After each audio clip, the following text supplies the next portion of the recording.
கிருபை எல்லாருக்கும் கிடைக்கும். நான் திருப்பியே சொல்றேன், கிருபை எல்லாருக்கும் கிடைக்கும்.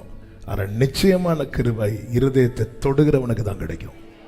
யாருடைய இருதயத்தை? ஆண்டவருடைய இருதயத்தை. என் வாழ்க்கை எப்படிப்பட்டதா இருப்பதாக, என் தேவனுடைய இருதயத்தை நான் தொடணும். தேவனுடைய இருதயத்தை தொடணும்னா ஒன்னே ஒண்ணு செய்யணும், அவர் சித்தம். அவர் சித்தம், அவர் சித்தம்.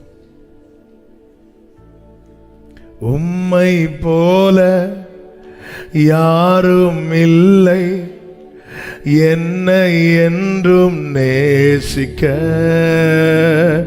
உங்க சத்தம் கேட்பேன், உங்க சித்தம் செய்வேன், உமக்காக உயிர் வாழ்கிறேன் நான்.